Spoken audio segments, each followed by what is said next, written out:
نتیجے بنانے والے ہی اس کا نتیجہ نکال سکتے ہیں. جنہوں نے اس الیکشن کا نتیجہ بنایا ہوا ہے. اسٹیبل گورنمنٹ نہیں ہوگی, ہچکولے کھاتی ہوئی حکومت ہوگی, اور نہیں لگتا کہ وہ 1 سال سے زیادہ چل سکے. لیکن جن کو جتوایا گیا ان کو بھی یقین نہیں تھا کہ وہ سیٹیں اس طرح جیت پائیں گے.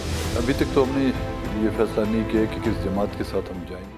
2024 کا الیکشن جو ہے نا, اپنی نوعیت کا بہت انوکھا ایک الیکشن تھا, جس کے ابتدائی سے نامینیشنز پیپر سے لے کر کمپین سے لے کر پولنگ تک, اور پولنگ کے بعد جو نتائج آنا شروع ہوئے ہیں وہ خلاف توقع نہ کہ صرف ہمارے لیے تھا, لیکن جن کو جتوایا گیا ان کو بھی یقین نہیں تھا کہ وہ سیٹیں اس طرح جیت پائیں گے.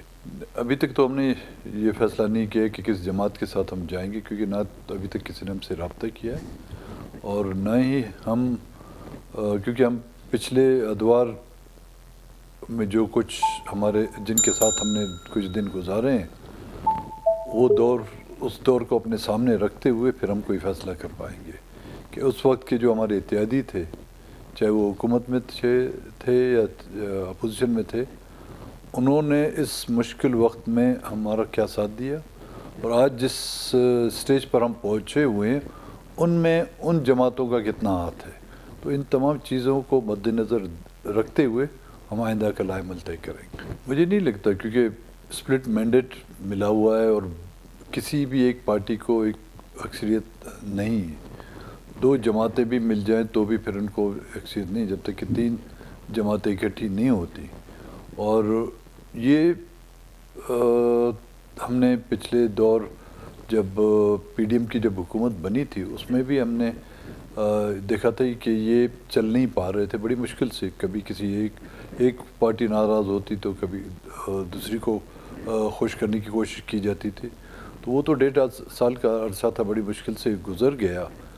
لیکن اب بھی جو آج سننے میں آ رہا ہے کہ پیپلز پارٹی نے کہا ہے کہ جی وہ حکومت میں شامل نہیں ہوگی, لیکن حکومت بنانے میں مددگار ثابت ہوگی. تو مددگار سامنے کے طور پر جو ہے نا, وہ پھر بلیک میلنگ کا سلسلہ جاری رہے گا. وہ پھر ایک اسٹیبل گورنمنٹ نہیں ہوگی, ہچکولے کھاتی ہوئی حکومت ہوگی, اور نہیں لگتا کہ وہ 1 سال سے زیادہ چل سکے.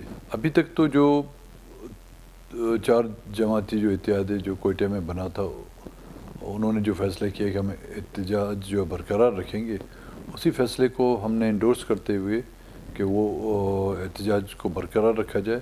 اب احتجاج فی الحال تو شٹر ڈاؤن یا پہیہ جام کا ہے, اس کے آگے پھر تمام پارٹیاں بیٹھ کر کوئی فیصلہ کریں گی کہ آئندہ ہمارا لائحہ عمل کیا ہوگا. نتیجے بنانے والے ہی اس کا نتیجہ نکال سکتے ہیں. جنہوں نے اس الیکشن کا نتیجہ بنایا ہوا ہے, اور اگر وہ سمجھتے ہیں کہ اس طرح کے نتیجے بنانے سے ملک میں ایک سیاسی بحران وہ ختم ہوگا, وہ ان کی غلط سوچ ہے.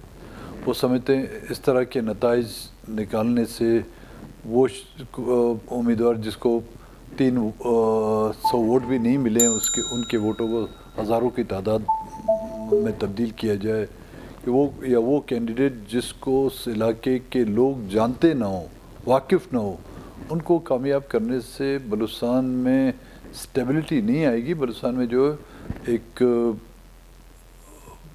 آپ سمجھے کہ جو ایک نفرت جو ہے پہلے اپنی انتہا تک پہنچ چکی ہے, وہ اس نفرت میں اضافہ ہوگا, اور لوگوں کے احساس محرومی کو ختم کرنے کے بجائے ایسے نتائج سے لوگوں میں جو ہے نا احساس محرومی میں مزید اضافہ ہوتا جائے گا. دیکھیں اس طرح کے دیکھا جائے, میں آپ کو کوئٹہ کی 2 نیشنل کی سیٹیں تھیں جس پہ 3 ٹرم لوگ کنٹیسٹ کر رہے تھے.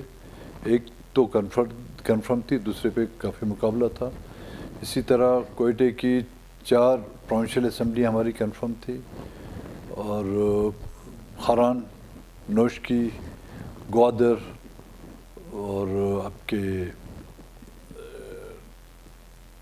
خاران, نوشکی, گوادر, تربت کی جو سیٹ, یہ ہماری کنفرم سیٹیں تھیں.